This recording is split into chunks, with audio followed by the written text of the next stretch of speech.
नमस्कार दोस्तों, हमारी आज की कहानी है अंधी बूढ़ी माँ। सुनीता नाम की एक महिला थी जिसका एक छोटा बेटा था जिसका नाम रवि था और रवि 1 साल का था।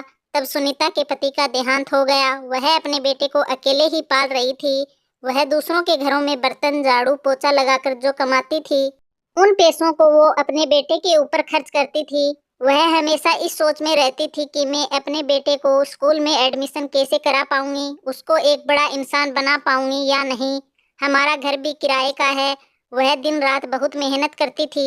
वह थक जाती थी तो अपने बेटे को याद कर फिर से काम करना शुरू कर देती। वह लोगों के कपड़े भी धोने और अधिक पैसा कमाने लगी।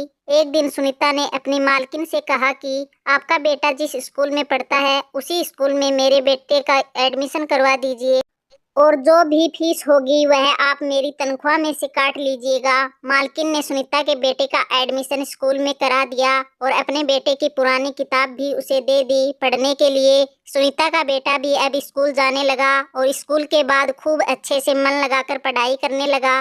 समय बीतता गया और रवि बड़ा हो गया और उसकी माँ बूढ़ी हो गई। रवि नौकरी करने शहर चला गया। वहां जाकर उसने शादी कर ली। वह अपनी माँ को भूलकर अपनी पत्नी के साथ मजे से अपनी जिंदगी जीने लगा। एक दिन रवि ऑफिस से घर आ रहा था, तभी उसका कार एक्सीडेंट हो जाता है। सबसे ज्यादा चोट उसके चेहरे पर आती है जिससे उसकी आंखों की रोशनी चली जाती है और वह अंधा हो जाता है। कई साल तक वह ऐसे ही रहता है। एक दिन डॉक्टर का फोन आता है। डॉक्टर कहता है कि किसी ने अपनी आंखें डोनेट की है, आ जाओ आज तुम्हारा ऑपरेशन कर दे। ऑपरेशन के बाद रवि को सब कुछ दिखने लगता है। फिर कुछ दिन बाद एक अंधी बूढ़ी महिला उसके घर आती है। बेटा, मैं तुम्हारी माँ हूँ, तुम्हारे साथ यहाँ शहर में रहने आई हूँ। रवि कहता है मेरी माँ अंधी नहीं थी और उसको पहचानने से इनकार कर देता है और उसको अपने घर में भी नहीं बुलाता है। अंधी बूढ़ी माँ दुखी होकर अपने गांव चली जाती है। जब ये बात गांव के एक आदमी को पता चलती है तो वह तुरंत ही शहर रवि के पास चला जाता है और कहता है आज तुम जिस आंखों से देख रहे हो वह तुम्हारी माँ की है। तुम्हारी माँ ने ही अपनी आंखें तुमको दी थी और आज तुमने ही उनको पहचानने से इनकार कर दिया।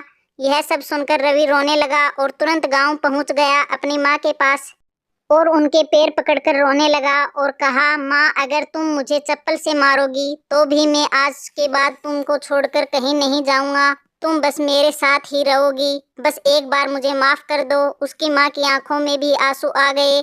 उसने तुरंत रवि को गले लगा लिया। आखिर माँ तो माँ होती है।